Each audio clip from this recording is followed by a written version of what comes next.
The memories of the longest and harshest droughts on record, followed by devastating floods, remain fresh in our minds. These extreme climate events have made us fully aware of the severe impact of climate change. The whole world is in the grip of a triple planetary crisis, and Kenya, our country, is not an exception.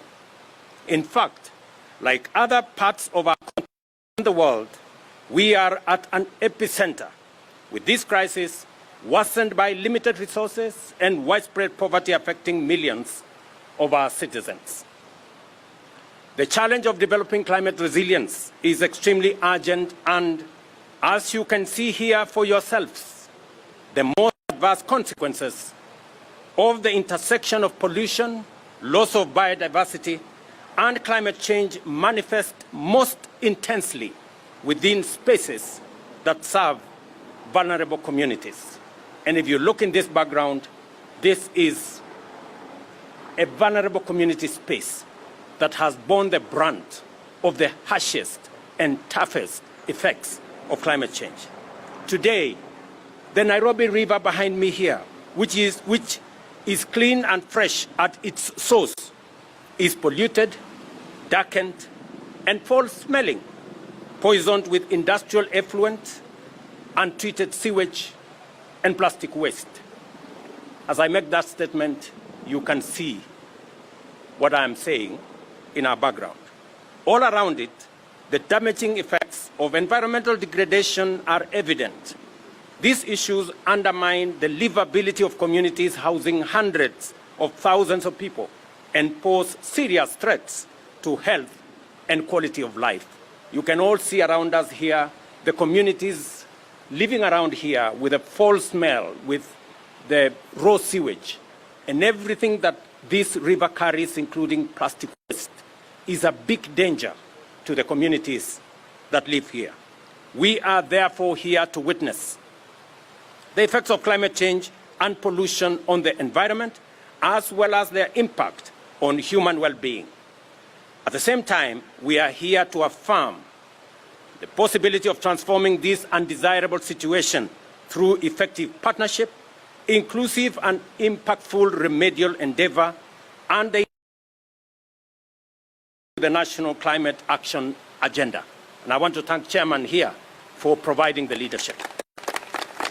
By launching the National Climate Resilience Program, commonly known as Climate Works, we take our first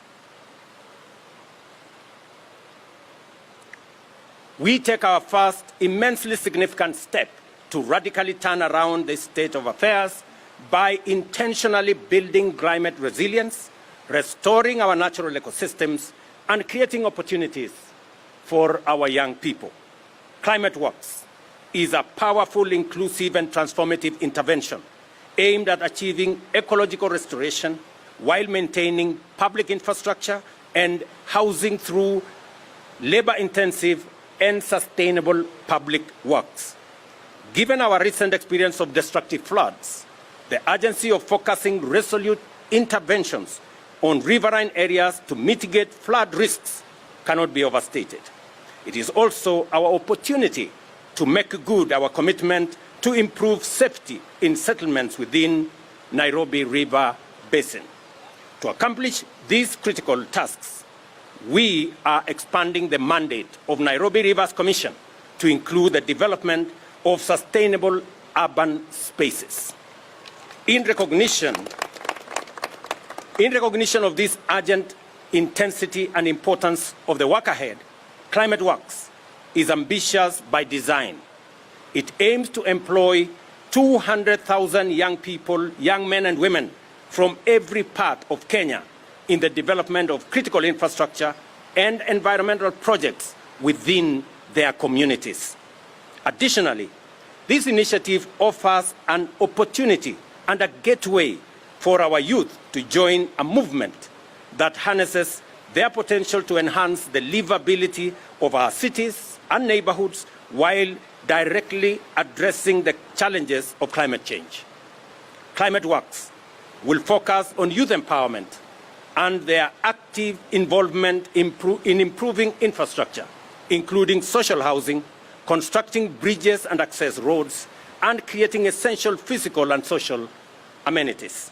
It will also engage them in environmental stewardship, urban cleanliness, green space development, tree planting, and transforming the areas surrounding our rivers. Our vision for Climate Works is to activate talent and capability in community service, entrepreneurship, employment, and further education.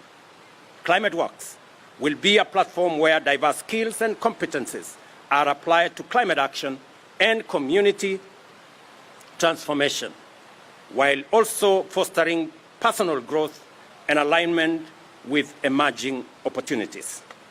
Our aim is to eliminate illegal dumping of solid waste and discharge of effluent into urban areas, make communities resilient to the adverse effects of climate change, and build sustainable neighborhoods. Climate Works will achieve this while creating jobs, uplifting the young people of our nation, and empowering them to lead Kenya's transformation through climate resilience, ecological stewardship, and shaping new opportunities through knowledge, innovation, and entrepreneurship.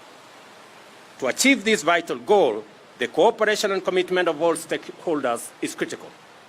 I direct all responsible agencies to fully enforce waste management laws without exception to protect our rivers and surrounding environment in line with our constitutional duty to safeguard these resources for present and future generations. The initial phase of Climate Works will begin here in Nairobi County, along the Nairobi River. I am happy the governor is here. I am happy the NEMA authorities are here, and all the other agencies whose mandate covers the management of solid waste, the management of sewage, and the greening of our city. The first phase, as I have said, will involve many actors. We aim to complement and expand the commendable work already done by ComGreen Youth in partnership with NEMA. Congratulations, ComGreen Youth. Pongezi. Their success will serve as a model for community-led initiatives that intend to be replicated through Climate Works. The first phase of Climate Works in Nairobi County will officially begin on October 1, 2024, with 20,000 young people being onboarded. Building on this foundation, we will extend the program to the 4 major cities, Kisumu, Mombasa, Eldoret, and Nakuru, within 1 month. An additional 40,000 youth will be engaged, with 10,000 of them allocated to other areas of Nairobi starting in early November. In December, we will roll out Climate Works across all remaining counties, onboarding 140,000 youth to ensure full national participation and full national impact. I encourage young people to be part of making Kenya's cities, urban spaces, and neighborhoods livable, smart, green, and sustainable by applying for Climate Works through www.crsp.go.ke.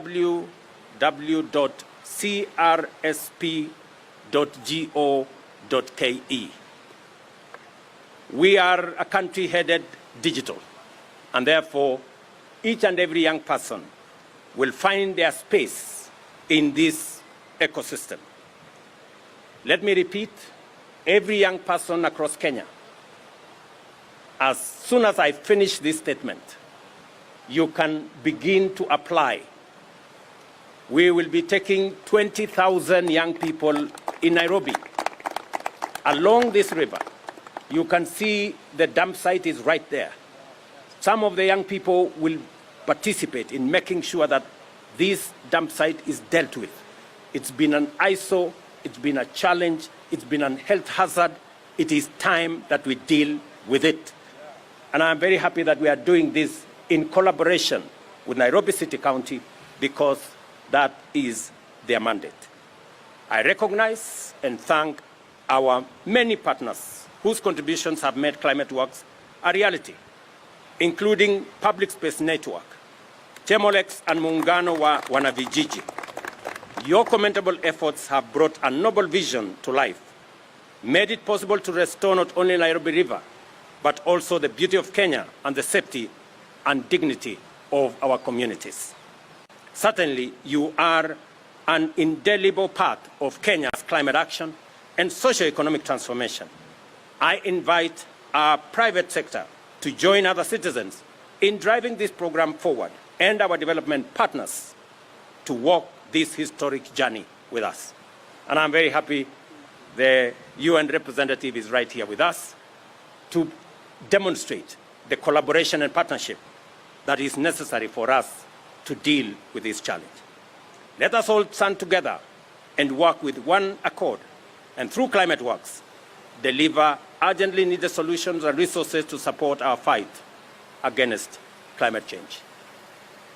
Wacha nimalize kwa kusema ya kwamba leo tumefika hapa kwa sababu mji wa Nairobi ni capital ya Kenya. Miezi chache iliyopita tulipoteza Wakenya 42, maisha ya Wakenya 42 kwa sababu ya mafuriko katika mto huu. Jamii 22,000 walitoka hapa kwa sababu ya hatari ya wao kubebwa na mafuriko. Leo tumefika hapa kusema ya kwamba yale yaliyotokea hapa, kwanza wale familia walitoka katika hii sehemu, mimi nataka niwaambie tayari tumetangaza kandarasi ya ujenzi wa social housing, kwa sababu niliwaeleza wale wote waliotolewa hapa ya kwamba serikali iko na mpango ya kuwatafutia makao. Wao ndio watakuwa wa kwanza, na tuko na majina yao. Wao ndio watakuwa wa kwanza kufaidika na program ya social housing ya serikali ambayo tayari tumetangaza. Ya pili, tumefika hapa kwa sababu tuko na vijana wengi ambao hawana ajira, hawana mapato. Shida ambayo tuko nayo hapa ya mambo ya climate change, shida ya mafuriko, shida ya sewage, shida ya solid waste, shida ya pollution ambayo imefanya mto huu kuwa ni mto mchafu, mto mwenye inanuka vibaya. Tunataka kuibadilisha hiyo shida, tunataka tuitengeneze opportunity ya hawa vijana. Na ndio sababu tumesema kuanzia leo vijana Nairobi na Kenya muanze kujisajili katika portal ya climate resilience ambayo tutatumia kupigana na mambo ya climate change. Hiyo portal www.crsp.go.ke.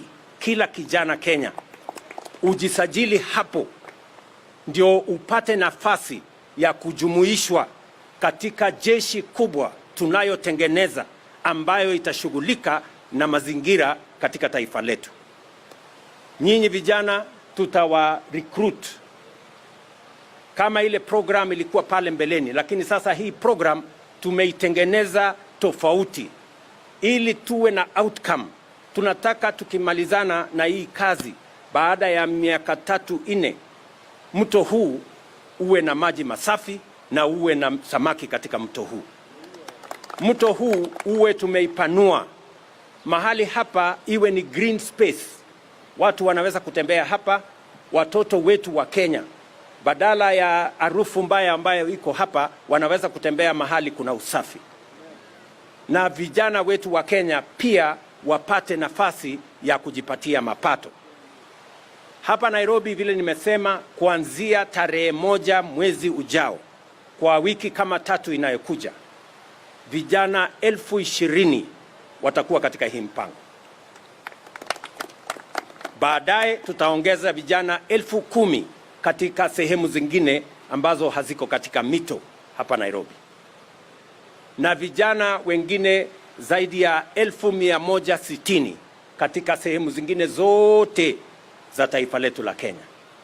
Miji yale makubwa, mji wa Kisumu, mji wa Mombasa, mji wa Nakuru, mji wa Eldoret ndio itafuatia katika hii mpango.